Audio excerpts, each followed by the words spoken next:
When one comment ruins your entire day, maybe it was a sarcastic jab during a meeting. Maybe someone you care about brushed you off with a cold whatever. Or maybe a complete stranger cut you off in line like you didn't exist. And suddenly, you're spiraling. Your chest tightens. Your jaw clenches. And your mind takes off, playing the moment back on loop. You think of what you should have said. You come up with the perfect comeback, one you'll never use. But it doesn't end there. You carry that tension into dinner, into bed, into the next day. Why does something so small hit so deep? And more importantly, why do we let it? That's what we're unpacking today. Now, this isn't about pretending nothing bothers you. It's not about stuffing emotions down or faking calm. It's about understanding why a single offhand comment can completely hijack your peace and how you can take that peace back. Because the truth is, that power, it's always been yours. The Stoics, Marcus Aurelius, Seneca, Epictetus, they didn't just talk about emotional control, they lived it. In the middle of chaos, criticism, even exile, they believed the true battlefield wasn't out there. It was in here. The space between what happens and how you respond. And if you can master that space, you get your life back. So if you've ever felt like your emotions are running the show, if you've ever lost a whole afternoon to replaying what hurt you, if you're ready to stop reacting and start responding, this is your message. And before we dive in, do me a favor, hit subscribe, not just for more content, but for a mindset. Here on Legacy of Thinkers, we don't chase noise. We train stillness. We don't hype motivation. We build mental strength. And every video here is designed to give you tools, clarity, and timeless wisdom to help you stay centered in a chaotic world. Now, take a breath. Let's begin. One, anger is a learned habit, not your nature. You weren't born angry. You didn't come into this world ready to explode or throw punches, but somewhere along the way, something shifted. Someone cut you off in traffic and your heart rate jumped. A parent yelled, and you learned volume equals control. A friend betrayed you, and you started believing shutting down or lashing out protects me. And without even realizing it, anger became armor. It became a reflex. Push the right button, and boom, out it comes. But here's the truth. That reaction, it's not instinct. It's training. It's years, maybe decades, of emotional conditioning burned into your nervous system. So let me ask you something. When was the last time you got angry and it actually solved anything? Did yelling make the problem go away? Did the frustration disappear? Or did it just burn hotter and spread farther? Anger feels powerful in the moment, but most of the time, it's just noise. And in a world that glorifies dominance and aggression, calm can feel like weakness. But that's a lie. You weren't born with anger, you were taught it. And if you were taught it, you can unlearn it. Anger isn't power, it's a pattern. And patterns can be broken. The Stoics saw this clearly. Seneca once said, "Anger is a brief madness. It's a flash of chaos that takes over your rational mind." And here's the kicker. We often defend our anger. They disrespected me. They crossed the line. I had to stand up for myself. But Stoics didn't meet fire with more fire. They asked, does this reaction serve the man I want to become? Picture this. You're tired, in line, just trying to get home. Someone cuts in front of you. Rude, no apology. You feel it. The heat, the impulse. But instead of reacting, you pause. You breathe. You choose peace. That's not surrender. That's mastery. It doesn't mean you're emotionless. It means you're not ruled by your emotions. Because anyone can blow up. Anyone can yell, slam a door, walk away. But staying calm, that takes strength. That takes rewiring. You start by noticing the first flicker of irritation and choosing to respond instead of react. It starts by remembering anger is not who you are. It's a habit you've outgrown. 2, real power is self-mastery, not control over others. Power isn't about being loud. It doesn't mean pointing fingers, demanding apologies, or making others bend to your will. True power? It's quiet. It's calm. It sits steady in the middle of the storm. But most of us chase the opposite. We try to control everything: our partner's moods, our co-workers' reactions, the traffic, the weather, the comments section. And when things don't go the way we expect, we crack, we snap, we spiral. Because somewhere along the way, we started believing that control equals safety, that if we can just manage every variable, we'll finally feel okay. But that belief, it's a trap, because the more your peace depends on others, the more fragile it becomes. One bad interaction, one unexpected twist, one disagreement, and your whole mood collapses. The Stoics saw through this. They taught that real strength doesn't come from what you can force, but from what you can resist, from what you choose not to say, from the emotion you don't let speak for you, from the storm you decide not to enter. Think about the last time you raised your voice. Did it fix the problem, or did it just add fuel? You may have won the moment, but did you lose your peace? That's not power. That's fatigue masquerading as strength. Self-mastery is different. It's invisible, but undeniable. It's the moment you don't send the angry text, the pause before you clap back, the quiet confidence of knowing, I don't need to win this. Let me give you a real example. A guy at work gets publicly criticized by his boss, unfairly, aggressively. His instinct? Fight back, call him out, prove his worth. But instead, he simply says, thanks for the feedback, and walks away. Later in private, he calmly addresses the issue. Not emotionally, not angrily, just directly. That's not silence out of fear. That's restraint out of strength. Marcus Aurelius wrote, you have power over your mind, not outside events. Realize this, and you will find strength.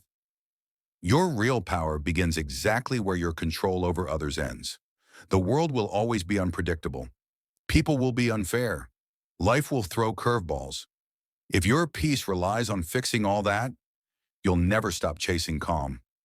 So let me ask you, who has more power? The person who explodes at every challenge, or the one who walks away with dignity still intact? Who's stronger? The one who must be heard, or the one who speaks when it actually matters? Real power isn't loud. It's not about being right. It's about being ready to stay steady when everything else shakes. Because when you stop trying to control everyone else, you finally learn how to master yourself. 3. Calm is a muscle. Train it daily. You can't expect to stay calm in the fire if you've never trained in the heat. That's the mistake most people make. They think composure is something that just shows up when you need it, like flipping a switch. But emotional resilience doesn't work like that. You don't rise to the occasion.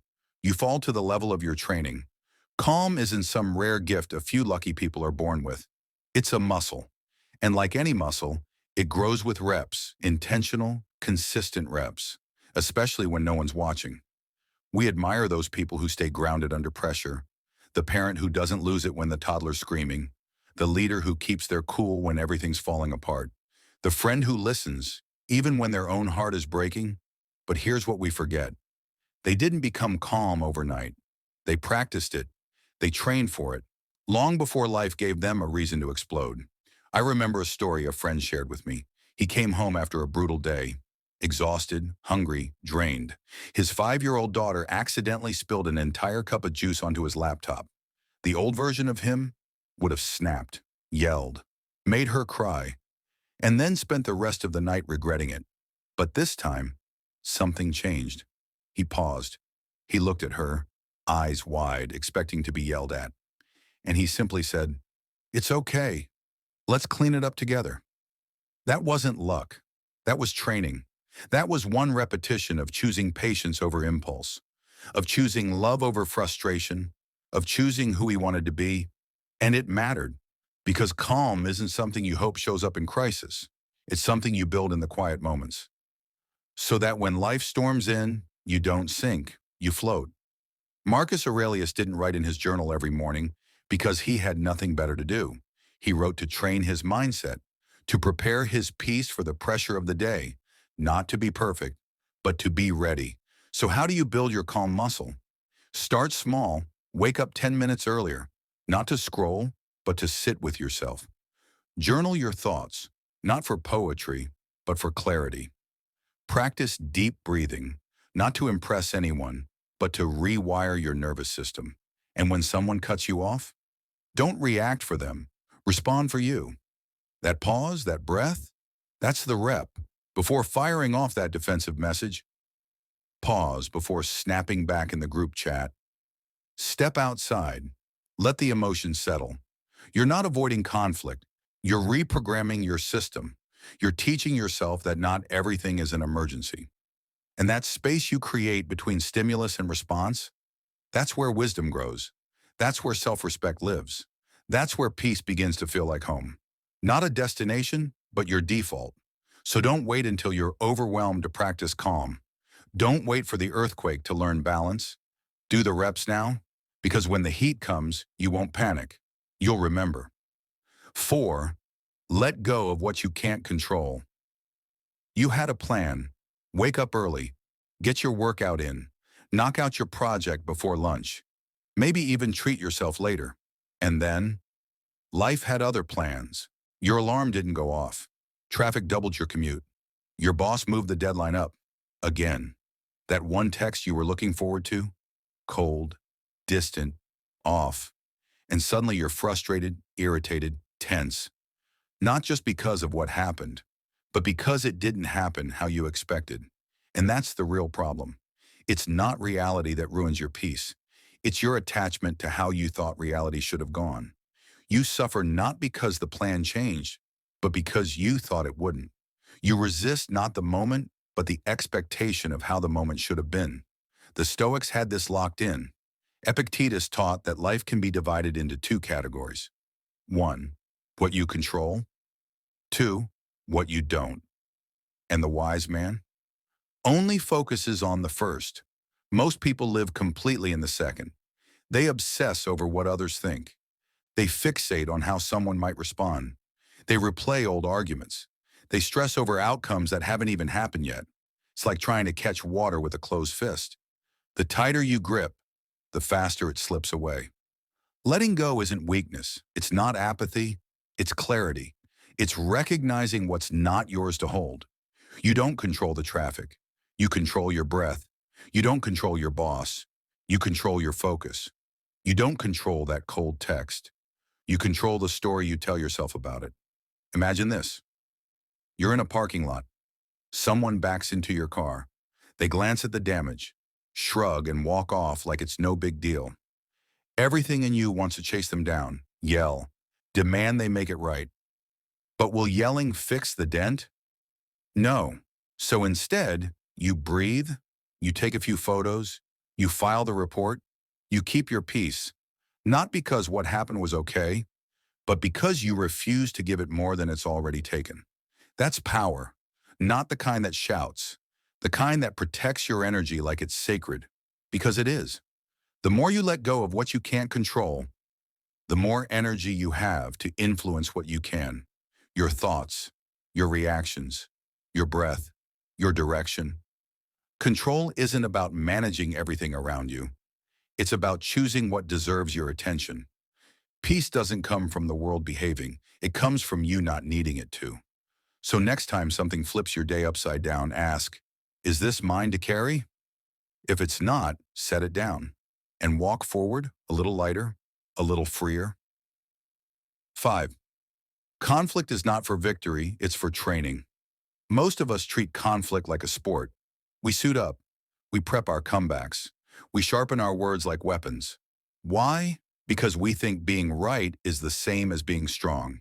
Because in a world obsessed with winning, anything less feels like losing. But the Stoics, they didn't see conflict as a battlefield.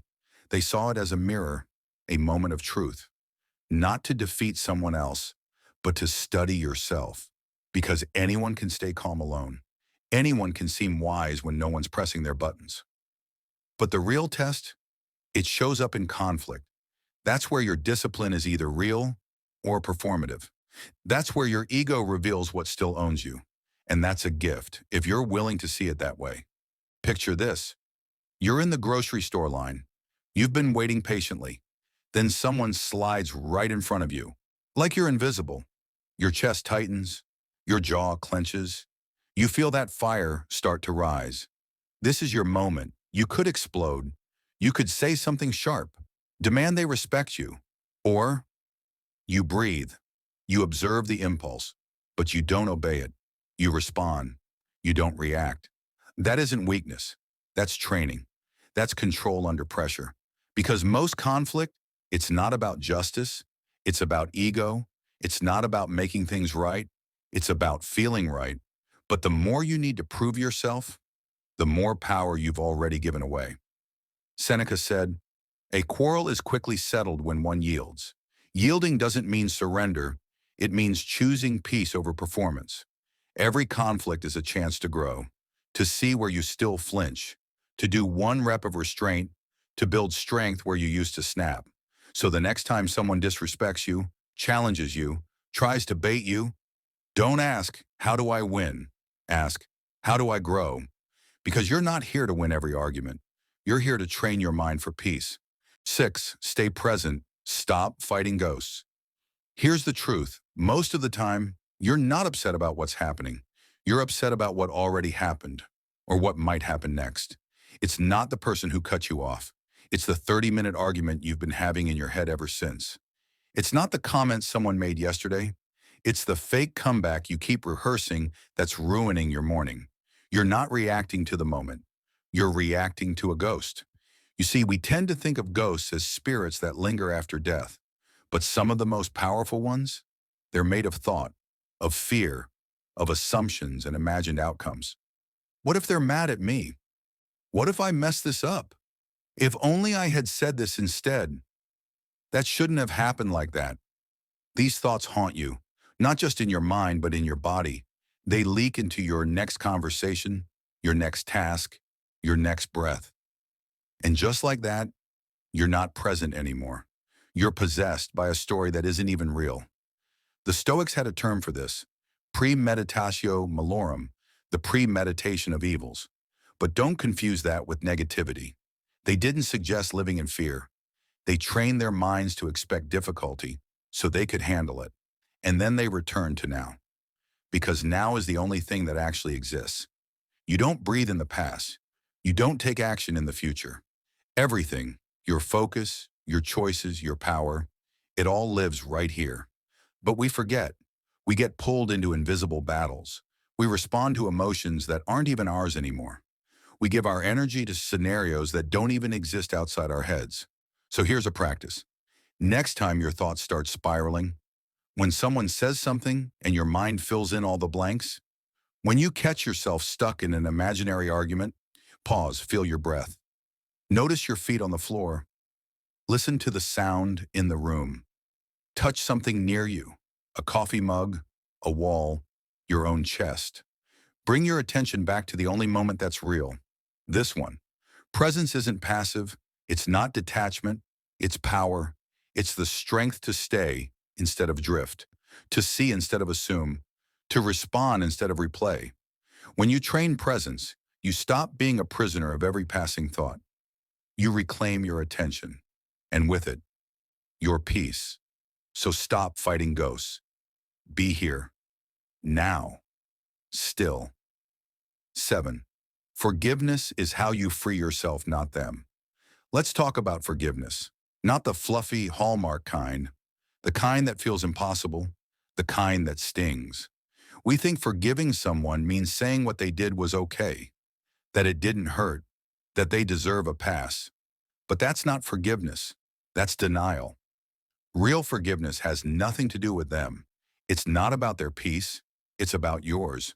Forgiveness is what you do when you're tired of carrying it. When you realize the resentment isn't protecting you, it's poisoning you. You think you're holding them accountable, but you're really holding yourself hostage, waiting for closure that may never come, waiting for an apology that may never be spoken. And in the meantime, the wound stays open. Every time their name comes up, you tighten. Every time someone reminds you of them, your heart pulls back. You bring that pain into your next relationship, your next decision, your next breath. That's not power. That's prison. You don't have to forget. You don't have to be okay with what happened. You don't have to invite them back in. But you do have to decide, am I done letting this live inside me? The Stoics believed forgiveness wasn't about superiority, it was about freedom. They saw blame, anger, and bitterness as a mental chains, and letting go was the only way to be free. Epictetus once said, "You may chain my leg, but not even Zeus can imprison my mind." Forgiveness is that, the moment you say, I don't need them to make it right. I'm choosing to stop carrying this weight because it's heavy and you're tired and it's time. Forgiveness doesn't mean they win. It means they stop winning space in your mind. And when you finally release it, you'll feel it in your body, in your breath, in your sleep, in the way you walk into rooms lighter than before. Forgiveness isn't a gift for them. It's the freedom you give yourself. 8. The power is in the pause. Anger doesn't knock. It kicks the door in. One look, one word, one shift in someone's tone, and you're gone. Chest tight, jaw clenched, voice rising. You're already reacting before you've had a chance to choose. That's where most people lose their power. Not in the outburst, in the absence of space between what happens and what they do next. But that space, that pause, it's everything. The Stoics didn't believe in becoming emotionless robots. They believed in something much harder, feeling deeply, but choosing wisely. And that choice happens in the pause. That moment when you could speak, but don't. When you want to clap back, but breathe instead.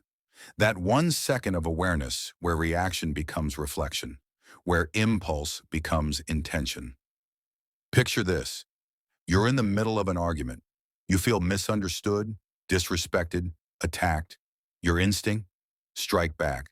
Say the thing. Raise your voice. Win. But instead, you pause. Just one breath, one beat. And in that beat, you shift the entire dynamic. You stop being pulled by emotion and start acting from strength. You don't lose control. You gain it.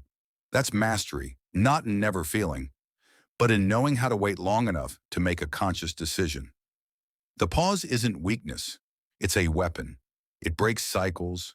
It rewires patterns. It changes outcomes. So here's your challenge. Start noticing the micro moments. Before the sarcastic reply, pause. Before the eye roll, pause. Before the passive-aggressive text, pause. That space is your superpower. It's where your future self is built. It's where you stop living in autopilot and start living on purpose. Because at the end of the day, the most powerful person in the room isn't the one who reacts the fastest. It's the one who responds the wisest. Take this with you. You are not your first reaction. You are not your worst day. You are not the chaos around you. You are the space, the breath, the calm between waves. You don't have to chase peace, you just have to practice it every single day. If this video helped you find a little more clarity or calm, consider liking and sharing it. Someone else might need it too. Leave a comment below if you've got thoughts or questions. I read everyone. And if you want more Stoic wisdom, reflections, and practical insights, subscribe and turn on notifications. No hype, just philosophy that helps.